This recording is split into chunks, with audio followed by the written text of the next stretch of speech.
Hello मुलांनो, welcome to my channel daily maths learning. आज आपण बघणार आहोत determinant chapter.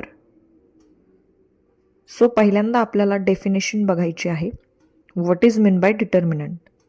Determinants are the arrangement of a numbers in equal rows and columns.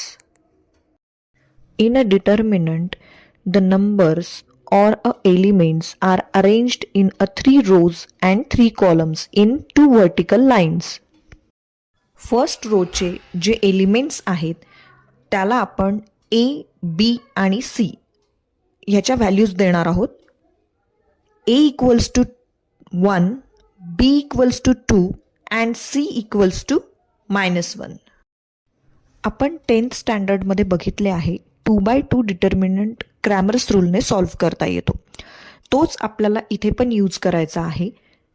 So एची value आपल्याला मल्टिप्लिकेशनमध्ये घ्यायची आहे, म्हणजेच फर्स्ट रो आणि फर्स्ट कॉलम हाईड करून जे 4 एलिमेंट्स राहतात ते आपल्याला डिटर्मिनंटमध्ये घ्यायचे आहे.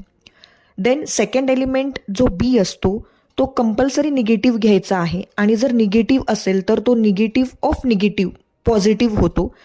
मग तुम्हाला फर्स्ट रो आणि सेकंड कॉलम हाईड करून जे 4 एलिमेंट्स राहतात ते डिटर्मिनंट्समध्ये घ्यायचे आहेत. त्यानंतर जो थर्ड सीची जी व्हॅल्यू आहे तर ती व्हॅल्यू तुम्हाला जी निगेटिव्ह असेल तर निगेटिव्ह घ्यायची आणि पॉझिटिव्ह असेल तर ती आपल्याला पॉझिटिव्ह घ्यावी लागते.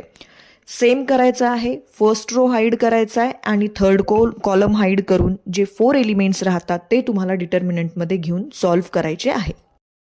2x2चे जे डिटर्मिनंट्स असतात ते तुम्हाला माहिती आहे, आपण क्रॉस मल्टिप्लिकेशन करून ते सॉल्व्ह करत असतो.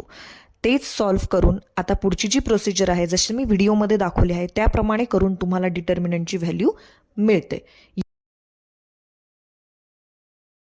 हा जर व्हिडिओ तुम्हाला आवडला असेल आणि हेल्पफुल वाटत असेल तर चॅनलला लाईक करा, कमेंट करा, सबस्क्राईब करा.